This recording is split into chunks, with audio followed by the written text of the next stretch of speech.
Welcome everyone. Today I'm going to show you guys how to make Mexican rice. That's part of our main trifecta of, side dishes. So you usually have like a carne asada, some Mexican rice, and some beans on the side. So first we're going to get started by getting, like a little pot to make some rice. I'm only going to make a cup or so. But you want to let this let it heat up. You're gonna need some tomatoes. You're probably gonna need some garlic, and we're probably gonna need some onion as well.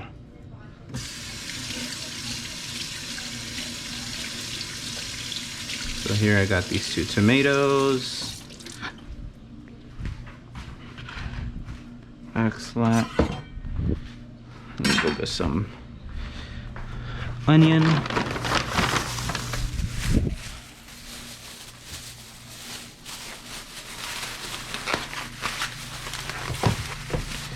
Hopefully this onion's still good.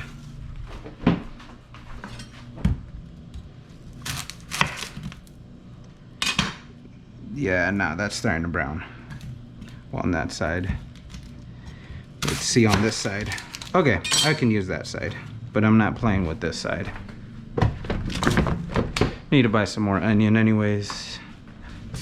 Okay.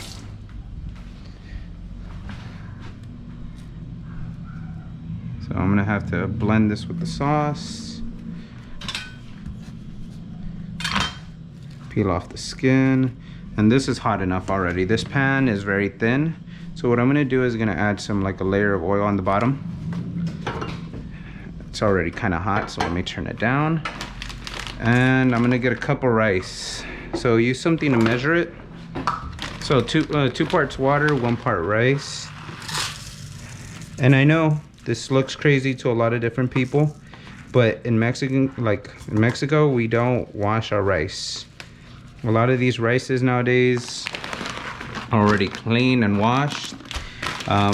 Things of the past were to often wash your rice because rice was often dirty, could have bugs in it. But here, if you buy certain rices, you won't have to wash it. And the reason why you don't want to wash it, the reason why we don't wash it is because we're trying to toast up the rice. If you wash the rice, you kind of have to let it dry out for a little bit, or you can throw it in here. But the thing is, it's gonna take much longer to toast. So this is just the way I've been taught, and that's the way I do it. I mean, but if you want to wash it, if it compels you to wash it, feel free. Do so. Just know it's gonna take a lot longer to toast. So I'm gonna tell you when it's gonna be good by just looking at the color. Gonna need to pull out a blender as well. Mix up your rice, make sure all the granules are coming into contact with the oil. I put this away. And then let me get out some garlic too.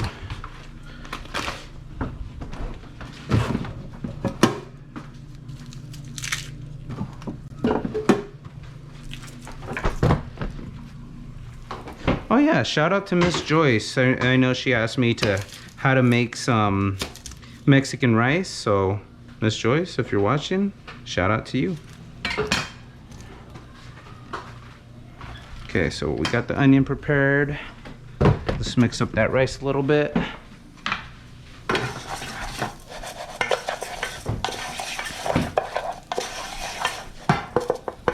So you want the rice to get brown and toasted. So I gotta move a little faster. Oh, Jackie already pulled out the blender for me. Thanks, babe. Appreciate you. So I'm gonna chop this up a little bit so I can just throw this in the blender. About 1/4 of an onion, depending on how big your onion is. Throw your garlic in there. Gonna throw in the tomato.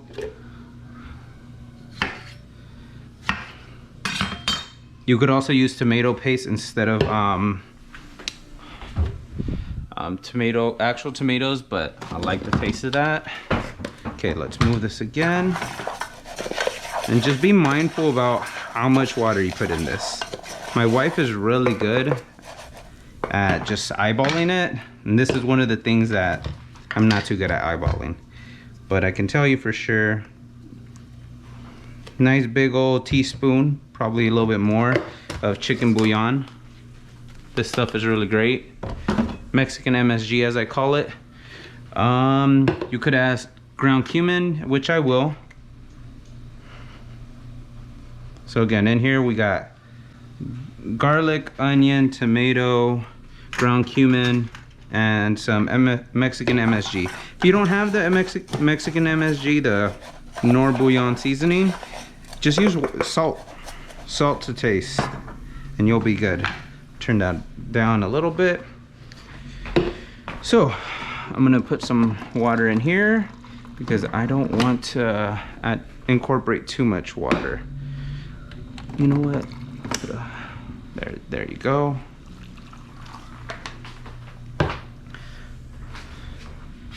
So this should be probably about 1 cup because the tomato has a lot of liquid, and we're going to be incorporating some water that way. So turn that up to high. Check on your rice. It's getting nice and toasted.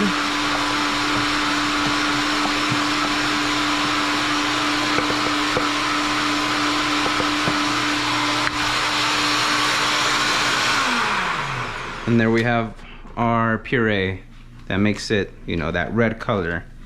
Okay, once, here, let's taste it. Oh, that's good. Okay, now it's that golden caramel color. You're good to go. Sorry, I'm knocking rice all over the place. So again, if you watch the rice, it would have took much longer to get this to this point. Pull it off the heat.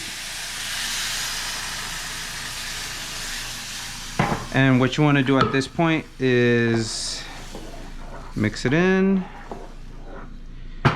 let it kind of come to a boil, a rolling simmer, rolling boil, whatever you want to call it. Pretty much when it's bubbling up, and then we're gonna give it its lid. After it's starting to bubble up in the center, let me add another cup of water because it's 2 parts water, 1 part rice. And I didn't do a full cup on the last one because of the, you know what, let me call Jackie the expert. Jackie, you want to come check to see if the water's good on this? Yeah, sure. Because Jackie's the pro on this. Rice was never my forte. So I already had put in like a cup mixed in with the tomatoes. That's the 2nd cup. Is that good or does it need more? What do you think? More. You see how the rice is showing there? So it has to be covered. Okay. So you just add this, just make sure your rice is covered. Just stir it.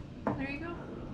So as long as pretty much you do it based off, if you don't see any rice at the top, you're good to go? Yeah. Okay. That's my method. That's a good way to do it. So then we cover it, we turn it to low, and we wait until all the water is absorbed. Right now it's 4:13 over here. I'm gonna pause the video, and once I see it's ready, I'm gonna play it and I'm gonna tell you how much time has passed. So then that way you guys have a kind of frame of reference on how long you should be waiting to make your rice. All right, see you in a bit. Welcome back, everybody. When I said goodbye, it was 4:13. Now it's 4:32. So it's been about 4:13, 4:32, like almost 20 minutes, right? About 19 minutes. So if you want, you could check it a little sooner than that. I haven't lifted up the lid until now. I'm gonna check the bottom, and it looks like it's about to be there. You know, the rice has, you know, puffed up nicely. There's just still a little bit water left.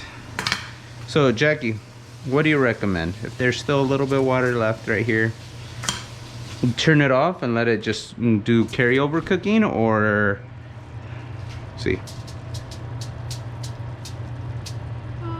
You can let it cook just a little longer and then you can turn it off. Okay, a few more minutes. All right, then we'll see you guys in a few minutes. Welcome back, everybody. It's been about 3 minutes. Just giving you guys a time reference because I'm not the best with rice, so Jackie had to teach me with this one. See, most of the water is gone.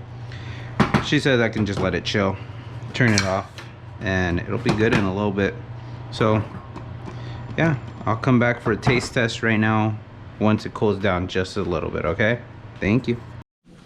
And we're back to the rice, everybody. Let me go ahead and throw this on. Just gonna do the final taste test. We're gonna serve it. Made some carne asada as well, and that'll be on a separate video. So if you want to learn how to marinate that, there you go. The only thing that's missing for this is, you know, side of beans. So here we go. We got our rice. Excellent. See, all the water has evaporated. It's nice and fluffy. And with this Mexican rice, it's not recommended for you to fluff your rice. Let it be like that. Trust me, it just works out better. And let's throw some meat on there. Ooh, some salsa. So I had some green salsa left over and had some avocado too. So I'm gonna go ahead and add that on there. I'm gonna use that, and I'll serve myself with a spoon right here. So some green salsa, and then I just diced some avocado and threw it in there. Super bomb. There you go. All right, let's try the rice. It's gonna be hot, but let's try the flavor.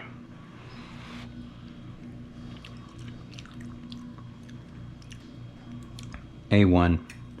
Maybe I did add a little too much cumin, but I like cumin.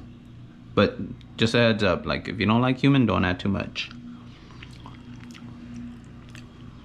It's really good. I'm actually impressed because I don't really make Mexican rice that often. But thank God I had Jackie, my wife, to, you know, coach me through it. So, all right, there you have it, guys. Enjoy your day.